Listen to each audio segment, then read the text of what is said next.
Gajanan,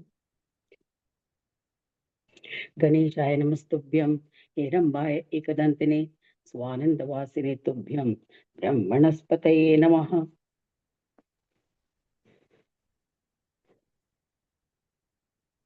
So today we'll be looking at the story of Agni.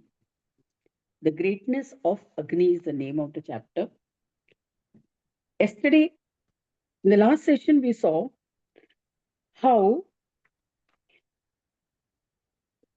this Rakshasa who came to take away Bhrigu Muni's wife, Suloma, he took the witness of Agni. He held the Agni, the fire which is for eternally burning in any ashram in the past. Even today in some temples, there is an Agni which is constantly lit. It's never, uh, it's maintained like that. It's seen that it's continuously burning.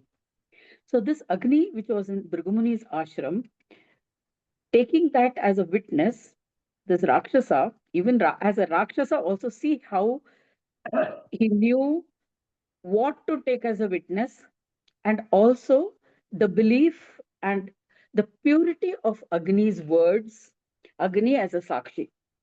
Even today, when we get married, we take Agni as a Sakshi and go 7 rounds around the 7 or 3 rounds around the Agni as a Sakshi. So this Rakshasa, even while he was stealing Bhrigu wife, he was kidnapping her. But he was justifying his case, saying that her father had first promised her to me. And so this later on, this Bhrigu came and married her. So I am just fully, I have right over her. So he kidnaps her and takes. So he tells Agni, you know the truth. So you tell what is the truth to her. So the Agni also very politely and very diplomatically says, when an ignorant person asks a query, if the one who knows the answer fails to communicate the truth, he'll be sinful. So that wife did not know she was ignorant about the truth. So when if the Agni knew the answer, so if he fails to communicate the truth, then he will be the sinful. So he not only stops there, so that means he consents that her father had had first offered this Rakshasa, his daughter, in marriage, but he had not kept his promise. So, but then he adds that, he not only adds that, so he says, therefore, as per the teachings of Shastras, you were entitled to be her husband. He tells that Rakshasa. But he adds that, if I have said the truth, I have not committed sin. Okay. Then hence, any father should never promise his daughter in marriage. That is his addition.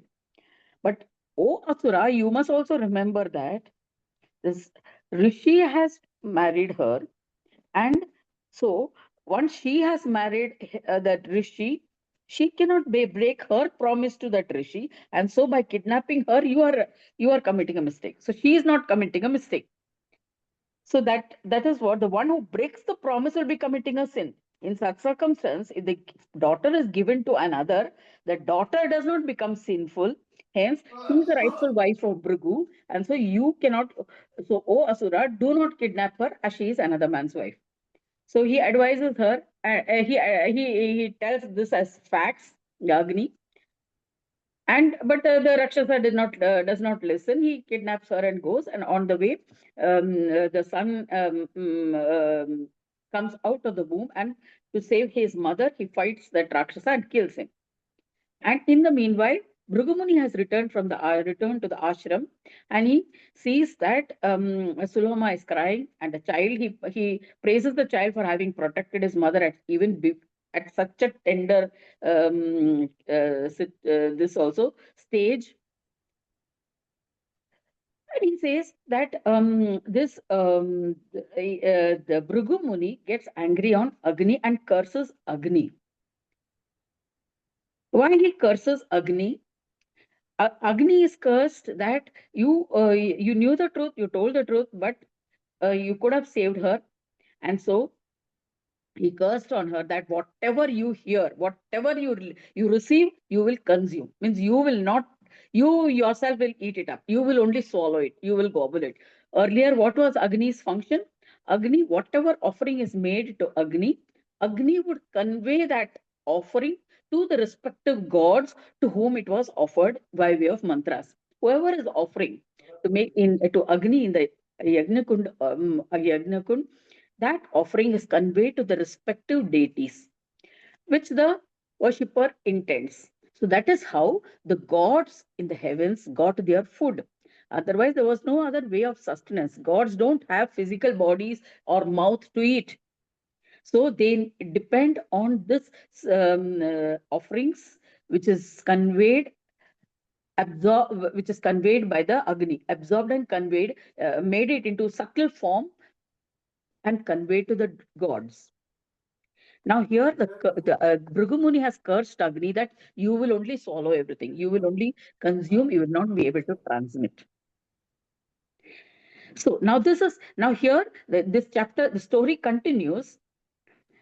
After being cursed by Bhrigu Muni, Agni is now, he feels sad. He feels ashamed. And so he goes and gets himself isolated. He goes and isolates himself. As a result of this, there's no fire in the world. So all the people, gods, they have no source of fire. That fire element has gone from their lives. So they all went to Brahmadeva and they said, "Oh Swami, see, because of Bhrigu curse, Agni has disappeared from the earth. And so the people are not having fire for cooking their own food. There is no fire for the Brahmins, gurus, and the sages and saints to offer as or to make their offerings in the Yajna. And so we are not getting our food. So please protect us. Please do something about this." So Brahmadeva said, "Okay." Then he went and approached Agni, and he tells Agni, he tries to persuade Agni. See, what you have done is not right. You cannot isolate yourself from your duties because without you, people cannot live. People have no food to eat, and even the gods are not getting their food by way of offerings made by these devotees. And so, because of Bhrigu curse, all what the offerings are being made is being consumed by you.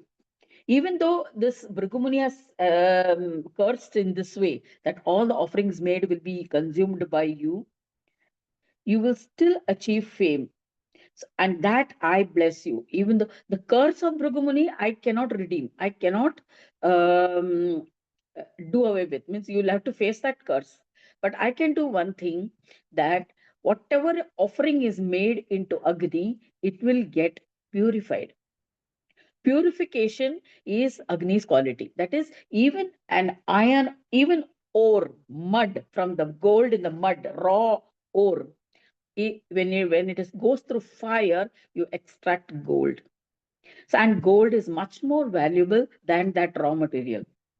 So this fire Agni was blessed by Brahmadeva that you will be the god for purification, as purification.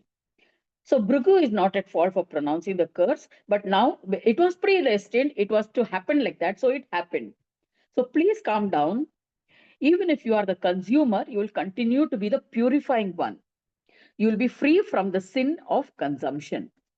Okay, you'll be free from the sin of consumption. He says like this, and Agni's wrath was somewhat reduced. His aggressive nature got reduced, and sorry, his aggressive nature was not reduced, it was further aggravated. That is, he got all the more angry that Brahmadeva is telling now. He became so angry that he thought of burning the whole world. He thought of considering annihilating the whole world. He assumed the incarnation of Samvarta. You know, Samvarta were the three out of the three sons of Angiras.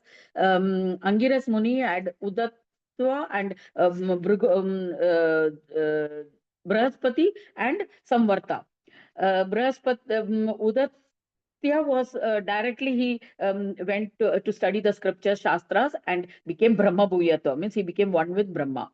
Then Brahaspati, he was also, he studied the Shastras. Then he took initiation from Angiras, and then he got jealous of Samvarta, and that process was there. And but ultimately, he was Brahaspati, because of his knowledge, he was taken as a guru of the gods. He was guru to the gods. Then the king asked Brahaspati to become the chief priest at the yajna. But since he refused, because Indra objected to it, he did not become the chief priest. The third son, Samvarta, was appointed as the chief priest because of his tapasya and because of his detached nature. And he was Shiva's devotee. He became a devotee of Shiva. He got the knowledge of Ganapatya, and he finally settled down in Moreshwar. So now this Agni, he became so aggressive, he assumed the incarnation of Samvarta. Yes, Agni assumed the incarnation of Samvarta and spewed flames capable of annihilation. Now Brahma and other devas, they were unable to bear the heat of this of these flames, and they were just suffocating under the heat of this. During this period, Ekadanta manifested. At that time, Ekadanta manifested as a Brahmin, and he approached Agni, and he told Agni, "See, what is the use of getting so much angry? Because of such intense anger, even the devas, the Brahma Deva, they are all burning with burning. They can't bear the heat. Your rage is inappropriate. See, whatever the curse was there, that curse was Bhrigu curse. Because of his anger, he cursed you. But Vinayaka is a bestower of absolute independence, freedom. That is, he has, each one is given a freedom. So he says, Agni, don't get so furious that you'll burn everything with your flames. He says this, now Vinayaka comes in the form of a Brahmin, and he says, "Oh powerful Agni, if you are able to burn," then he tells Agni, he wants to sort of show that Agni is not all that powerful in front of certain things, in front of Gananayaka, basically in front of Vinayaka, who has given freedom to all.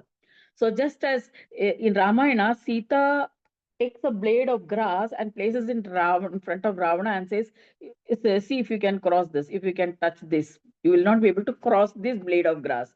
So because of her own chastity, power of chastity. So similarly here, this Gananayaka, this Brahmin says, whatever Agni, you may be powerful, but you will not be able to touch a blade of grass without the consent of Vinayaka.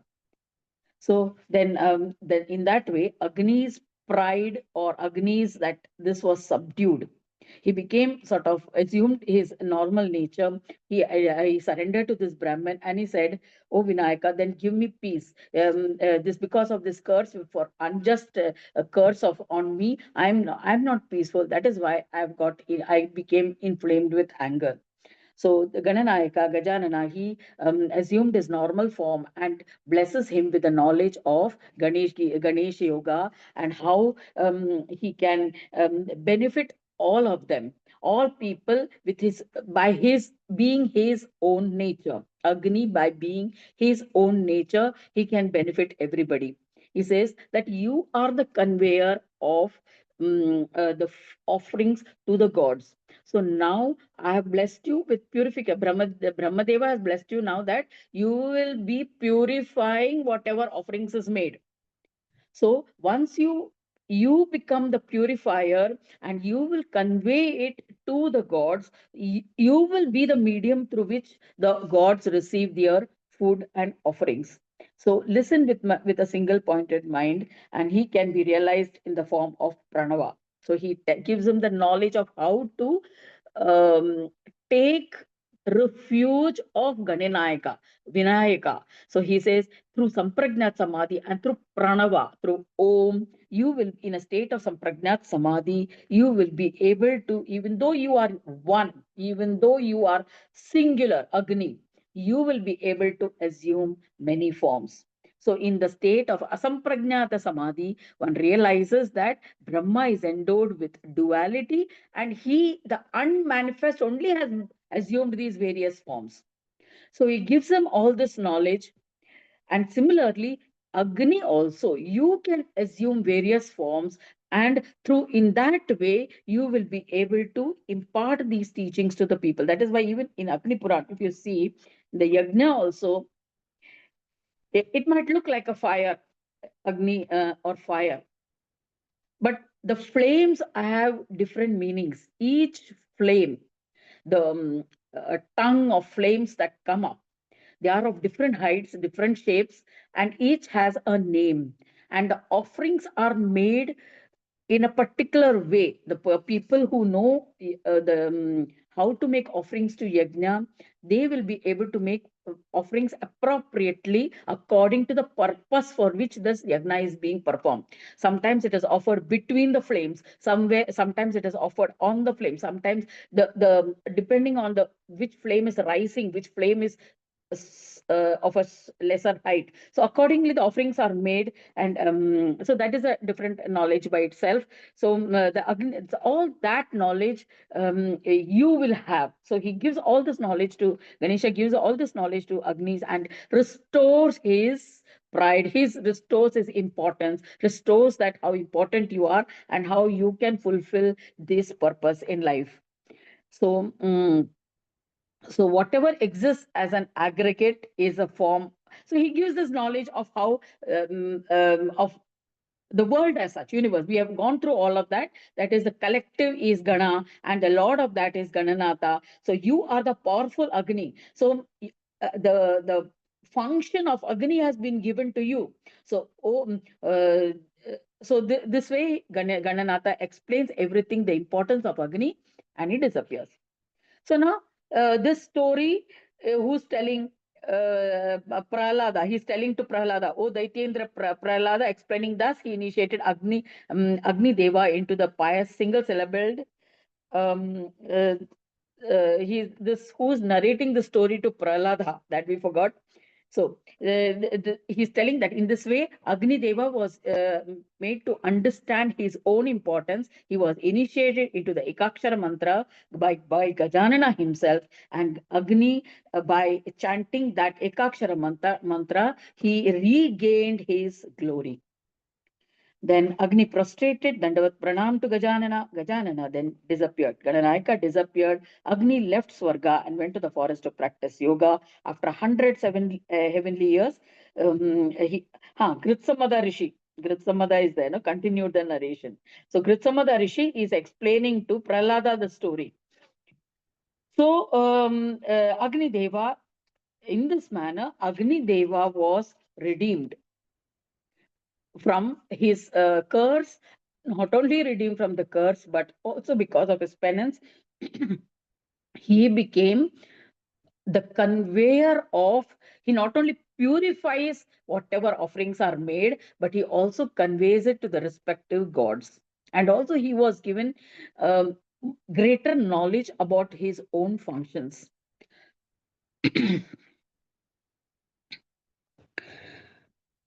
So this is the story about and so Agni.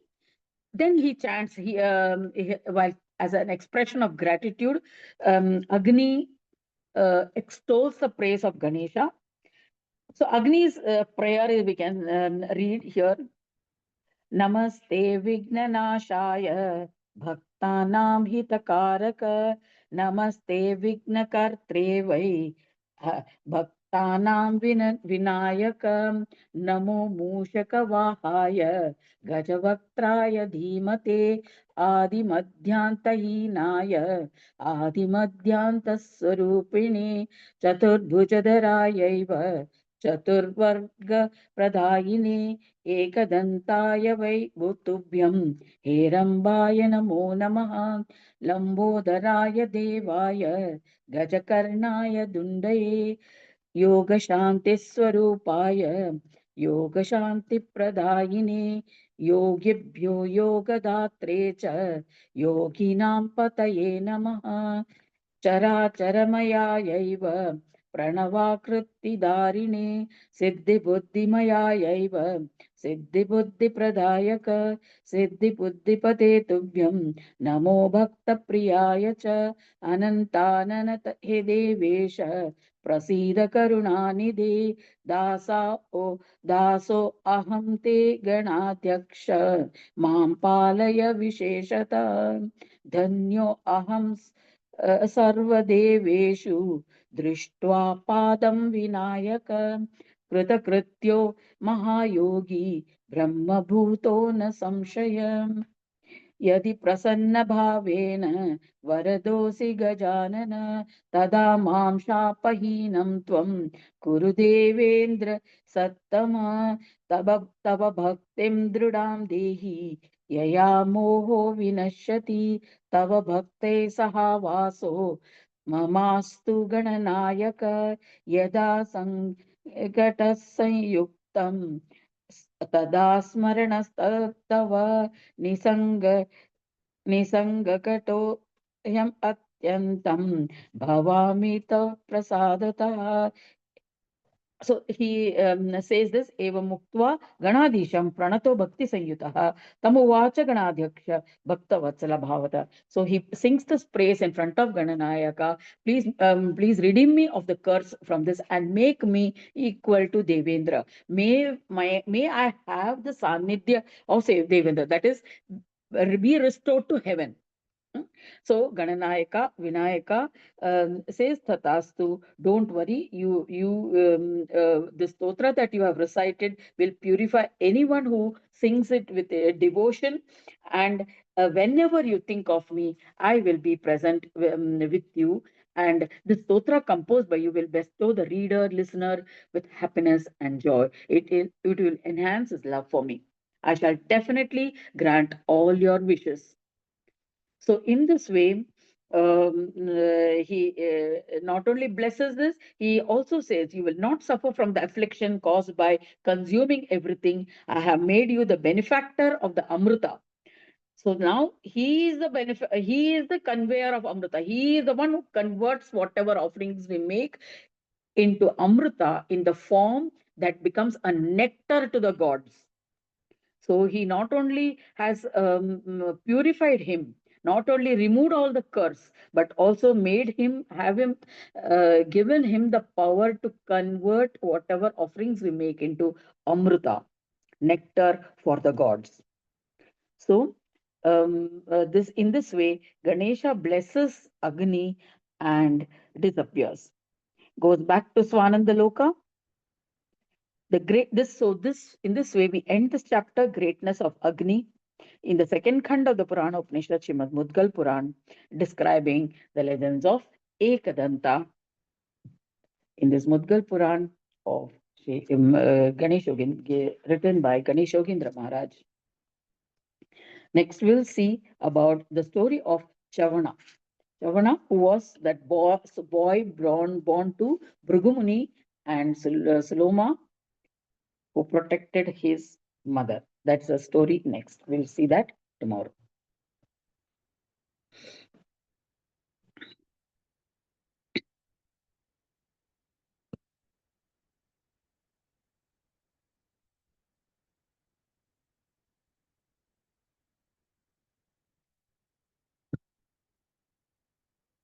Put everything to one side.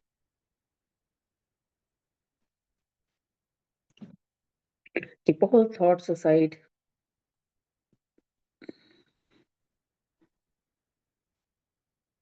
Bring your attention on yourself, where you're seated in your house, seated comfortably, spine erect, legs firmly planted on the floor, Hands on your lap, palms facing upwards, eyes gently closed.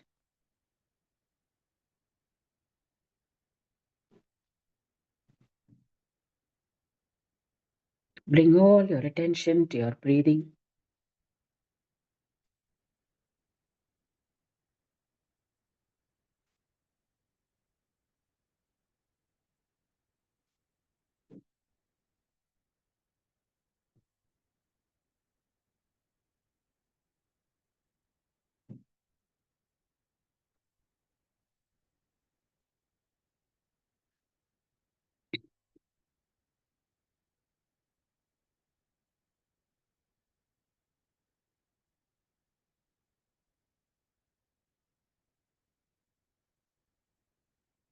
Make your breathing steady and even,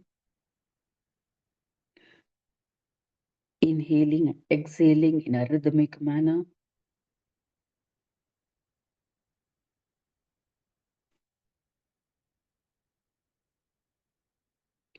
Rhythmic breathing helps in maintaining balance of energy,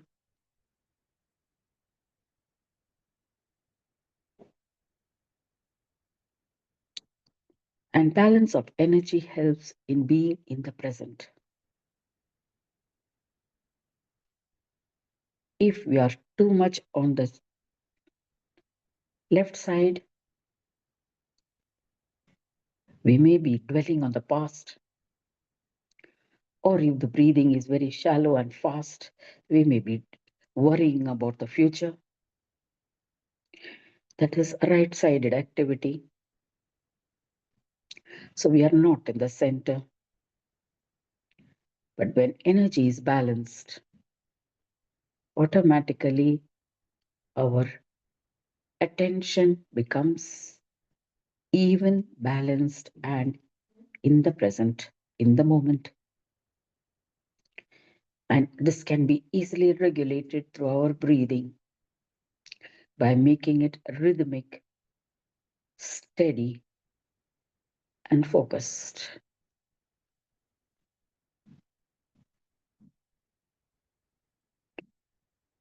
Why we need to be in the present? It is to understand what is presented before us, what we are confronted with day in and day out, moment to moment.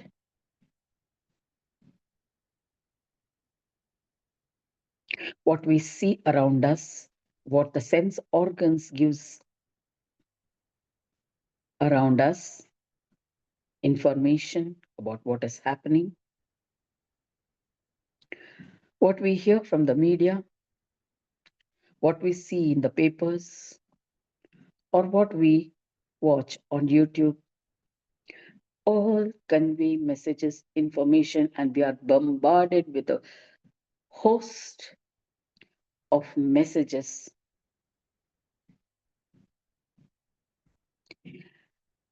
And our presence, being in the moment, helps understanding these messages.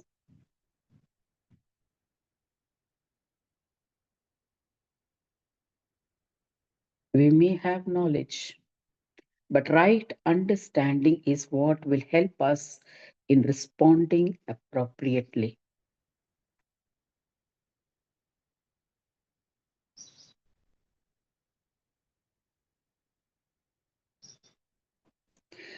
There was a book written by Eckhart Tolle, who had come to India in the 60s, the German philosopher, The Power of Now. The author of The Power of Now, and which is even today equally important and relevant. The power of being in the moment, even for achieving enlightenment.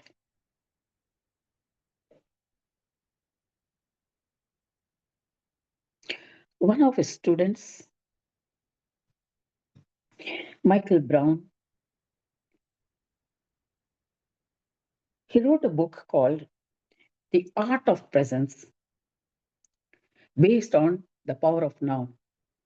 The teachings from his power of now, how that process is to be practiced, a journey into the present moment awareness.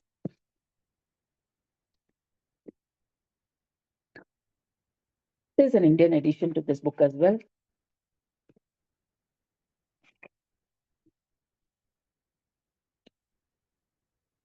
published by Jaiko in 2011. This gives a process of living in the moment. And in this book, you'll find the significant usage of the word understanding. Understanding necessary to live in the moment, to be present in the moment.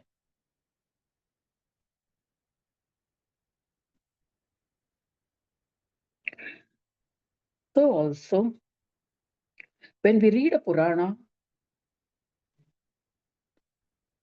any Purana for that matter, or when pravachan is going on, or when a discourse is going on,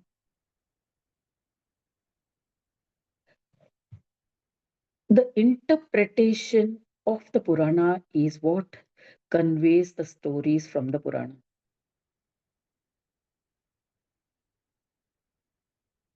Otherwise, the Puranas are mere stories. Sometimes it looks unbelievable too. But the way it is understood and interpreted and communicated to the audience is what gives significance to the message conveyed by the Puranas, and also which becomes a learning to the one who listens. That is Shruti Smriti Purananam Alayam Karunalayam. It is because of Guru's grace that he remembers what he has learned from his Guru, understands it. He has already understood it.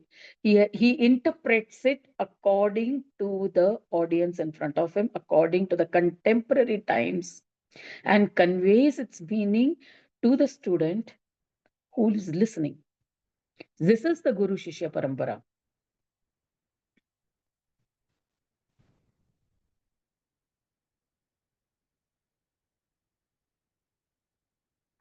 Today, if you want to be a Vishwaguru, first you should know your scriptures, have understood it, interpret it, and must be able to convey its message to the world so that its use can be made use, it can be used properly by the world. That is a function of the Vishwaguru, if you want to assume that title.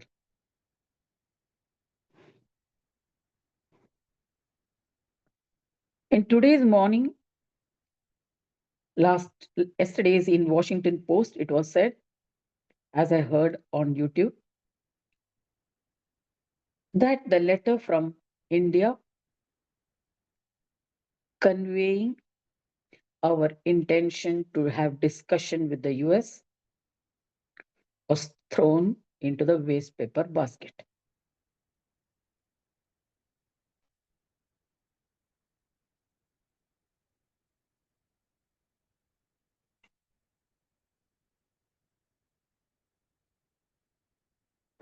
A book is judged by the cover, right? This we learned in school. Ren and Martin. We can know the contents of a book by the cover.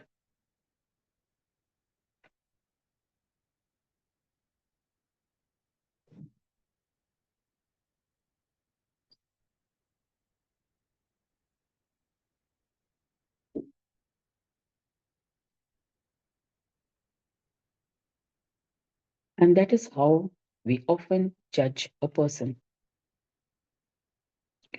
The first impression is judged in a few seconds of looking at the person. And our scientifically developed mind has, based on the response of our mind to appearances, has been so fine tuned that we dress to create that first impression.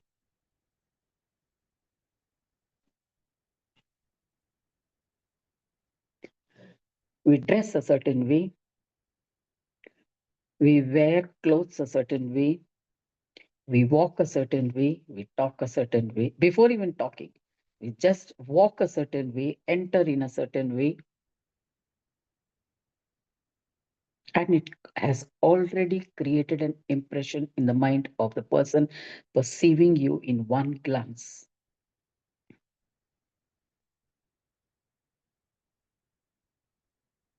Because in everything we are believing in selling your product,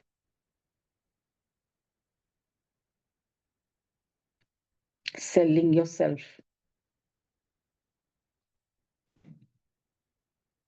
Packaging is more important than the content.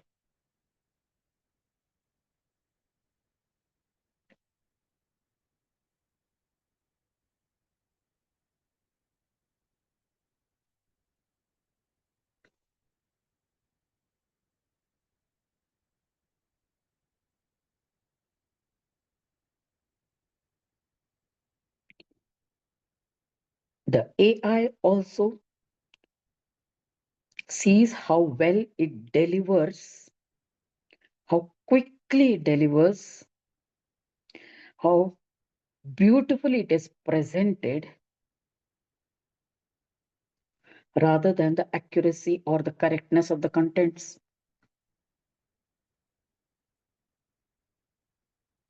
Whatever garbage it has been fed is what comes out.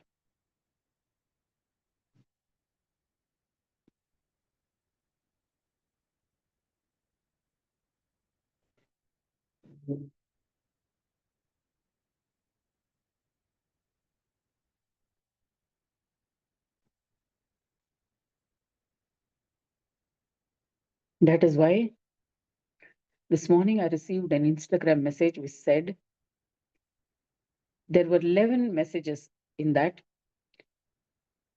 10 of them were programs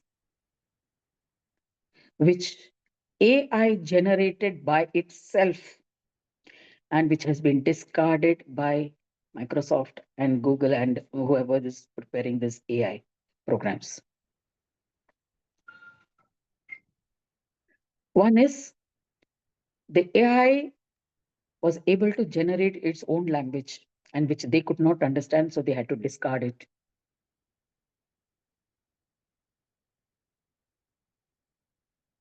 Another is AI is able to generate voices of dead people, so it had to be discarded.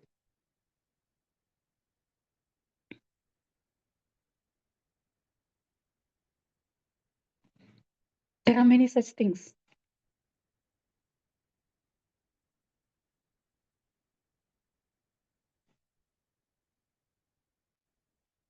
That is, we are creating something which we have not understood.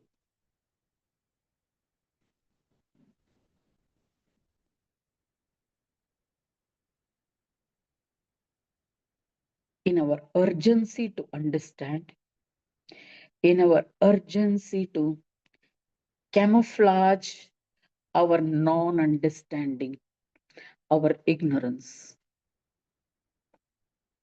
we flip from one thing to another.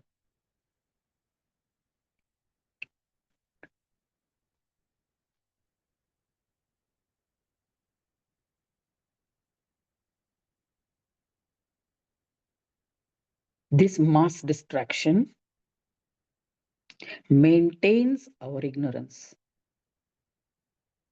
Just like medicines maintain your disease, not cure them.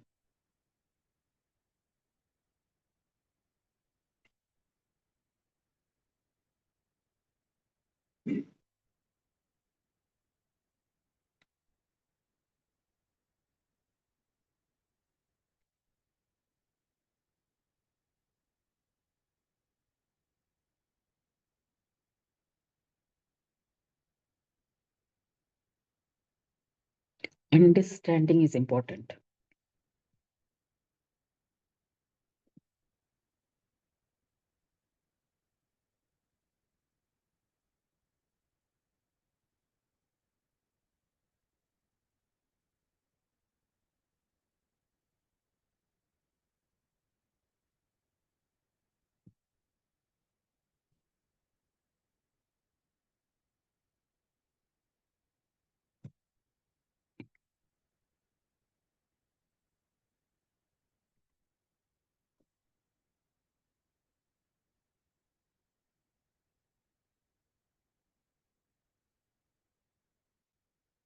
Anyway, thing is gone.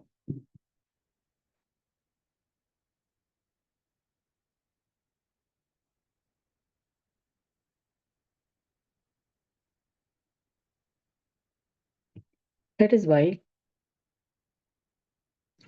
even without opening a letter, if you have understood the person, you don't even have to. It's just thrown into the dustbin, right?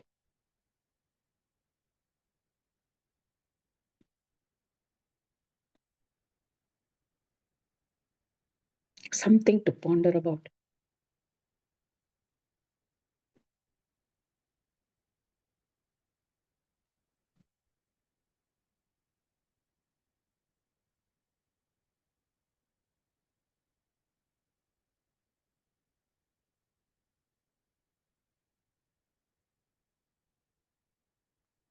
I do not want to give any ideas, but it just reveals the confusion in the actuality, the presentation, and how it is perceived.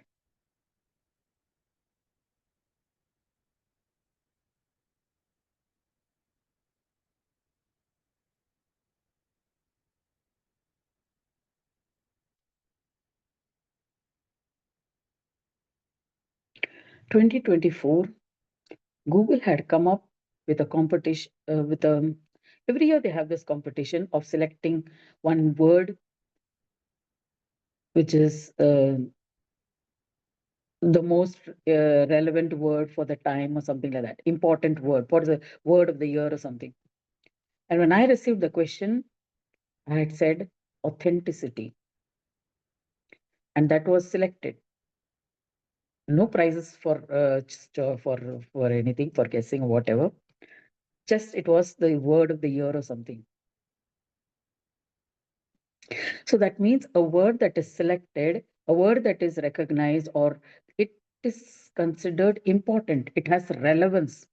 That means it it conveys the need of the time, authenticity.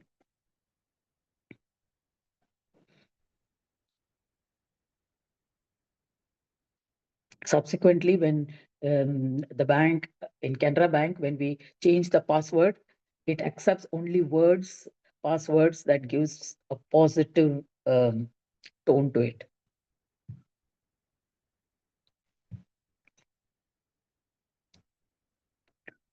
So sort of a takeoff from that authenticity.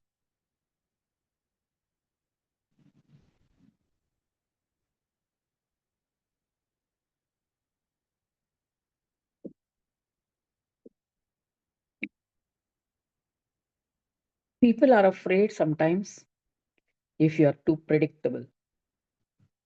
That is why they don't want to be authentic.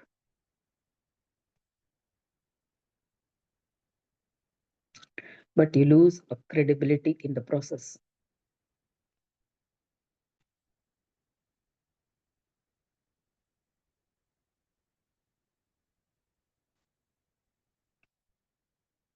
Authenticity or predictability does not mean that you have to agree every time. It changes from situation to situation. Situations don't remain the same.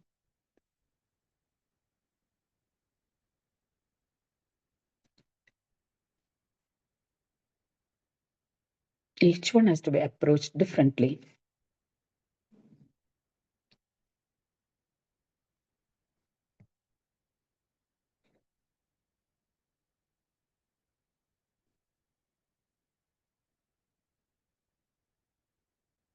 It's only when we are able to give authentic solutions to problems will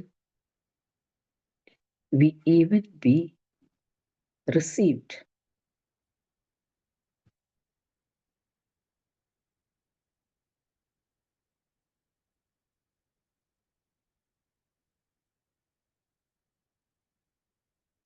Whimsical nature is neither welcomed nor appreciated.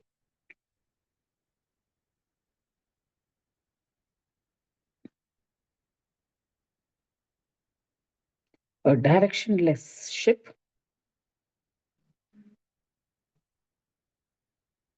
is easily carried away by the storm.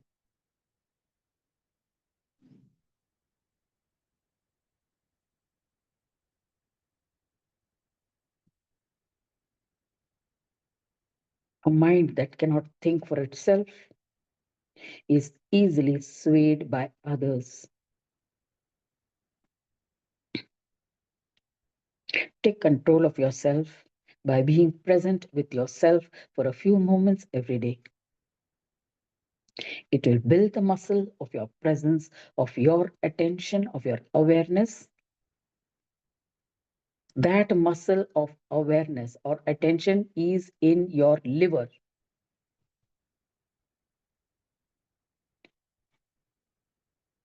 And liver is the most damaged organ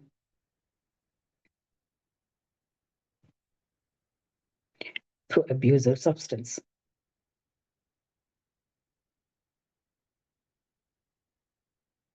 Renan Martin says the life of a liver depends on the liver.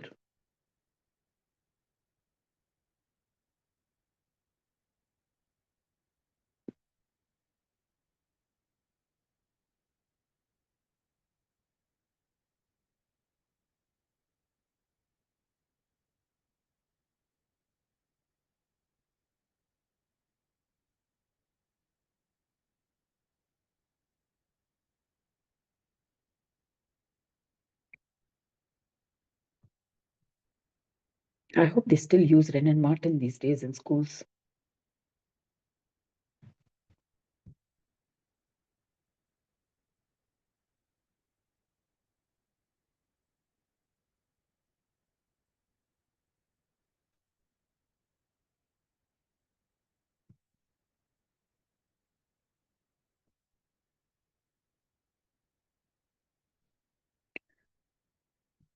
Every language has words and they are all weight the way their weight is as gold if interpreted rightly and used rightly.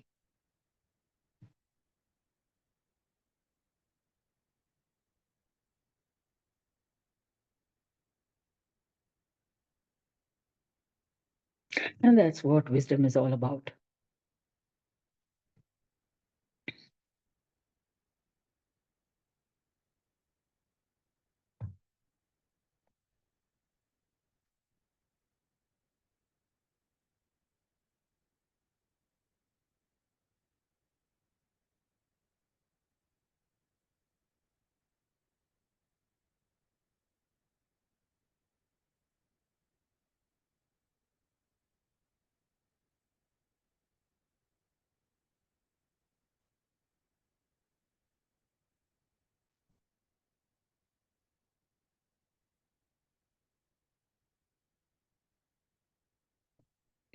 That's why Agni is a purifying medium, purifying element.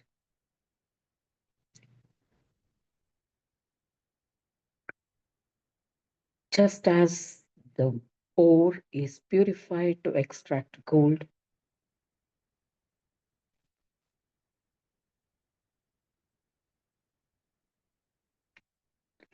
any metal is melted to purify because and also to make it malleable, to shape it into the way we want.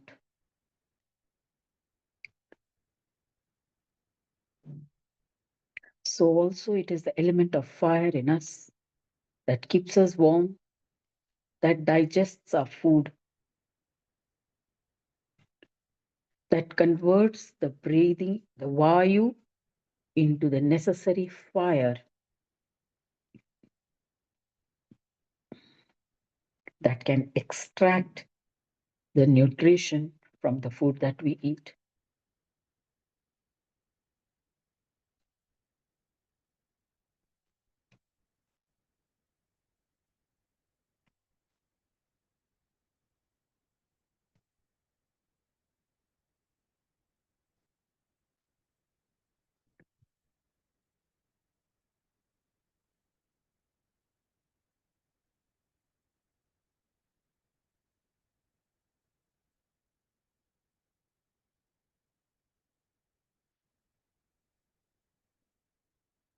Although the element of fire is said to be in the eyes, words too have an element of fire.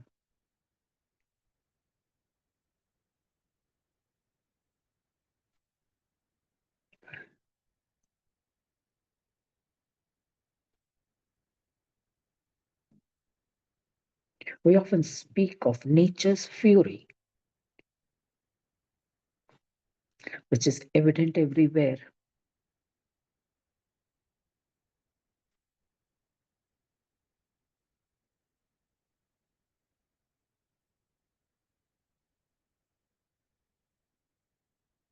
So while it seems as though water is flooding everywhere, it is the fury, the fire, the anger in nature that is what is being released, which is being balanced through water.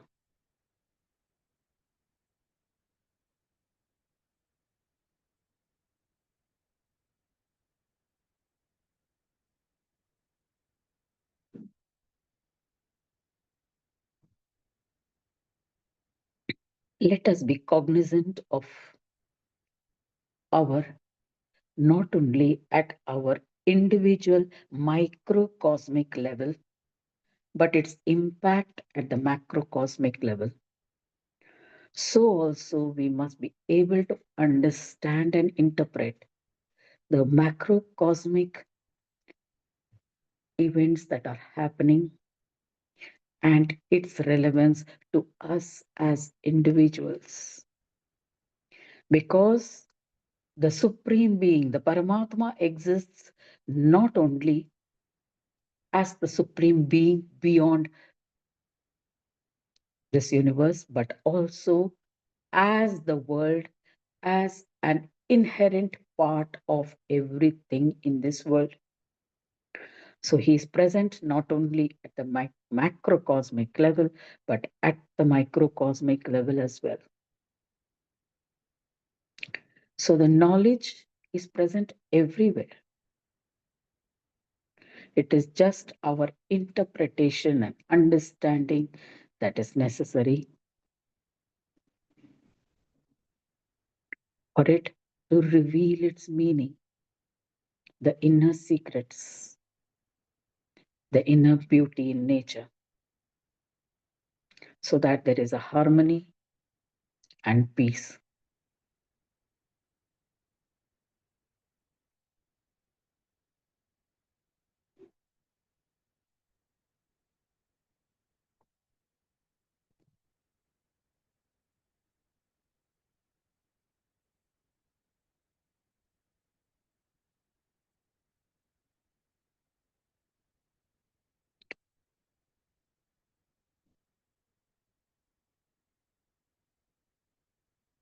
Bring your attention to your breathing, to yourself.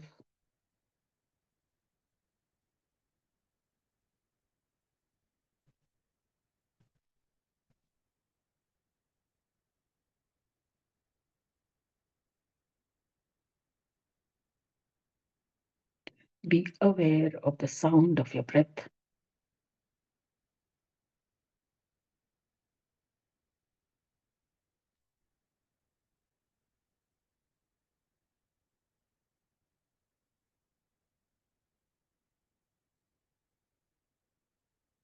Be aware of the silence. Be aware of the stillness. As Eckhart Tolle says, writes in his book, stillness speaks.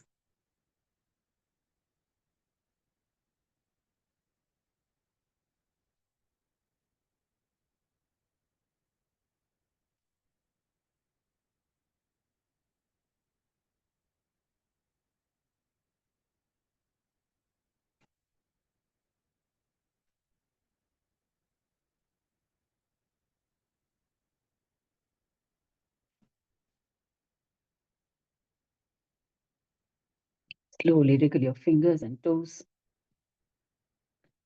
Rub your hands together. Cup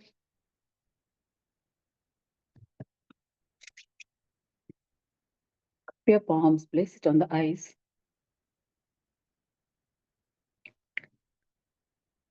Gently rub your face and open your eyes.